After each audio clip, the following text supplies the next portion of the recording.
በፈጣን የልማት ጉዞ ውስጥ የምትገኘው አዲስ አበባ ለነዋሪዎቿ የተመቸች ለመሆንና በሁሉም ዘርፍ የተሻለ አገልግሎት ለማቅረብ በርካታ ፕሮጀክቶችን በመንደፍ ተግባራዊ እያደረገች ትገኛለች። ባለፉት ጥቂት ዓመታትም ከተማዋ በርካታ አዳዲስ መሰረተ ልማቶችን ገንብታለች፣ ያረጁትንም አድሳለች፣ ዘመናዊነትንም አላብሳለች። ከተማዋ ትኩረት ከሰጠቻቸውና በርካታ ቢሊዮን ብሮችን ፈሰስ አድርጋ እየሰራችባቸው ከሚገኙ ዘርፎች መካከል ደግሞ አንዱ ጤና ነው። በከተማ አስተዳደሩ ልዩ ትኩረት ከተሰጣቸውና ብዙ ሀብት ከፈሰሰባቸው ዘርፎች ውስጥ ደግሞ አንዱና ቀዳሚ እንዲሆን ያደረግነው የጤናውን ዘርፍ ነው።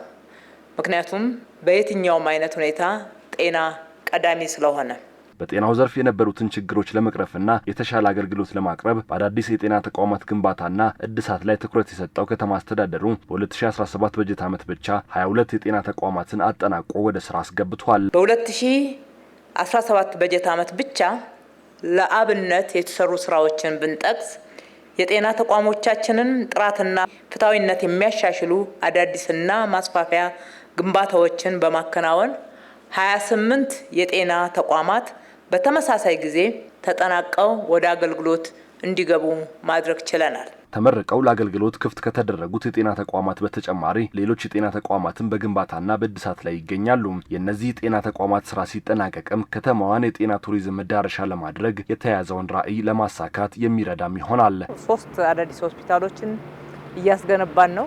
3ቱ ነባር ሆስፒታሎችም ደግሞ የአዲስ ሆስፒታል የመገንባትን ያክል 3 ትልልቅ ማስፋፊያዎችን እየሰራን ነው። ዘውዲቱ ላይ ሰራነውን ወደ አገልግሎት አስገብተናል። ራስ ደስታና ዳግማዊ ምኒልክ ይቀረናል።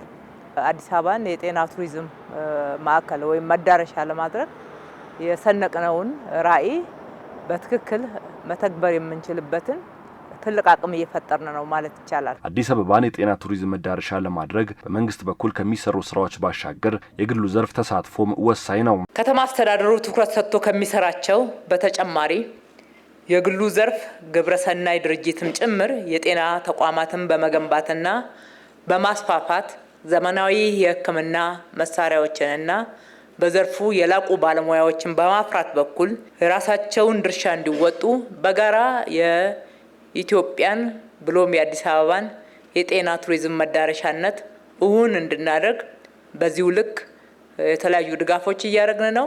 ይሄ ድጋፍ ተጠናክሮ የሚቀጥል መሆኑን ዛሬም በድጋሚ ላረጋግጥላችሁ እወዳለሁ። አዲስ አበባን የጤና ቱሪዝም መዳረሻ ለማድረግ እየተሰሩ ያሉ ስራዎች ተጠናክረው እንደሚቀጥሉም ነው ከተማ አስተዳደሩ ያስታወቀው።